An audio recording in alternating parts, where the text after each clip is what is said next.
Was also famed for having a London cab. Yes, yeah. Is that for use in London? Purely, yes, a purely practical decision. I just thought, eventually, you know, driving around London as I did, I'd given up having a trail bike.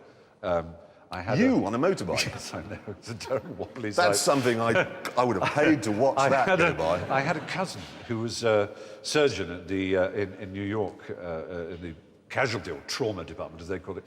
And I was in a play, and we met afterwards at a restaurant. He saw me checking in my skid lid, and he said, "Oh, I didn't know you rode a bike." And I said, "Yeah." He said, "Do you know what we call motorbike riders in the trauma department of the Roosevelt Hospital?" And I said, "No, donors."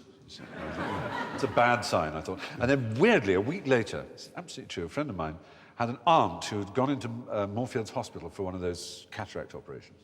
And the doctor came in and sort of rubbing his hand and said, "Well, now, Mrs. Smith," he said, "I'm sure it's all been explained to you. We cut out that cloudy old cataract and we sew in a nice new, fresh, sparkly donor lens. Unfortunately, we don't have any donor lenses at the moment." And he went to the window and said, "But it's raining, so it shouldn't be too long." And he really meant it. Anyway, that stopped me from riding a motorbike, eventually. That and being banned. So why a cab? Well, I just thought the bike had been the great way of getting into town to do voiceovers and the things in the centre of town quickly. And I thought, a car, I've got to have a car now. I wasn't near a tube station and a cab seemed ridiculous. And I said, well, my own cab, on the other hand, not that I would admit to using bus lanes, obviously in public, because it's illegal if you're not a licensed cabbie, but let's face it, they do exist, bus lanes. And you can drive in them if you have a cab. If you have a cab. Who's going to check the registration and plate? Other cabs let you in, you know, cabaraderie, I call it. And most cars, you know, you just stick your hand out of the window and you move out into traffic. I mean, that's the real game. But it's strange, because most of the people I know who speak Latin find cars really rather trivial and infantile. Yes, I think, I mean, as a generalisation, I suppose you're right, that this tweed does not bespeak someone who loves cars. People often say to me, "Oh, Stephen, you were born in the wrong age, weren't you? You would love to have been a high Victorian or a Regency dandy or, you know, a Elizabethan or something." And it's absolute nonsense. I mean, I think to live at the summation of human achievement in everything from computing to the internal combustion engine is a wonderful thing, because we've got the past age. You can imagine that you're a Victorian, but if you're a Victorian, you couldn't imagine you lived in the 1970s. You couldn't imagine you lived in the 1990s. And the beauty of it is we are at the absolute peak of everything as we speak. This minute is the most modern minute that ever happened. It doesn't mean everything's good about it. Yeah. We are speaking, what, just a week or so after we went over it in terms of aviation. You're right, that is one of the rarest events, and whoever thought this would happen? I mean, there are a few things like that. We've crested, and suddenly we're going backwards, and that's a very rare event in recent history, isn't it? I can't think of another time since the Romans left. No. 410. No, that's right. 1600 we years. We abandoned the virtues of the lavatory for 700 years or something. Absolutely. It's extraordinary. It is. Extraordinary. Pooed out the window. Because you had a big car collection, didn't you, at one point? Yes, I had 8 or 9 entirely British cars, which again seems to sound very tweedy. They were odd things like, I had a Wolseley 1550, which is that sort of police car-y one with a badge that lights up and a strange little visor. Yeah. And, an MG Magnette, one of those Pininfarina ones, you know, and an Austin Healey 106, which is a gorgeous car, ice blue over ivory.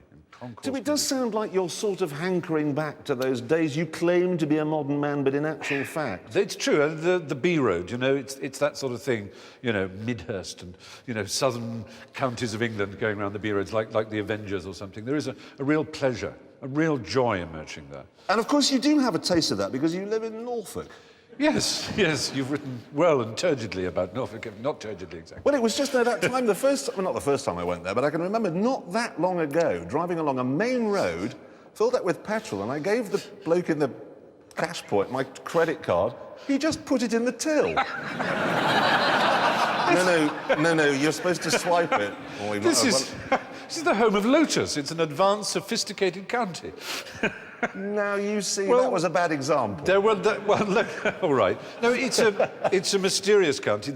You go to a beautiful old-world village with a sort of mullion windowed rectory with ivy over it and the squire's house and the beautiful old church, and then a sign saying hot rodding. You know, it's that sort of thing. Tractor pull. And they imagine themselves rather tragically to be good old boys. They have these rotting Mustangs with Confederate stars on the bonnet, rather hoping there's going to be some, you know, tobacco-chewing sheriff on their ass any minute. You know, they imagine they're in Alabama, and it's tragic because they're not. They're in Norfolk, and no one is going to Telling say... the police, I've got some moonshine in the boot. It's fine. Yes, exactly. No, it's moonshine. I made it myself out of potatoes. What I'm most interested in, though, is how you got on. Oh, hell. In the Suzuki Liana. How was it out there? I have to say that I had fun, and I seemed to myself to be going faster than I usually do. But for all I know, I did it in 4 minutes. You just don't know because your mind's in a whirl. It's a totally different way of doing things. How would you like to do on this? I would like to be above Alan Davis, I have to say. Alan Davis, your co-conspirator on QI. Yeah. So this is really your target, 1 minute 54 on a mildly damp track. What was the track like out there? It was, I'd like you to put something like slightly moist or you know. Because it's you, slightly moist. But let's see how you got on. What did you think of the car? Oh, it's angel. Joyous to drive. Look at him, doesn't he look a dick? Really? Now, how's that? That's the hardest corner on the track. Let's accelerate out of these things. I see it is, you're right. That is mildly moist. Yeah. Into the hammerhead. Yeah. And this one is you flick it in, and then it'll always run wide, which it has done, yes. Nearly into the cameraman. That would have been on the news. Oops. Oh, that looked good. That's a lovely sky. That's a beautiful sky. And we've got Gambon, where he nearly rolled it over. Nearly killed Dumbledore before he ever was. Whoa. Well.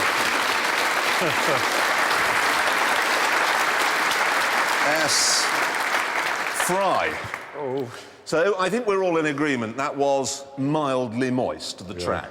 So we'll say it's the same as Davis's one, OK? Mildly moist. And you did it. You want 154 to beat in 1 minute, 54 seconds. Oh,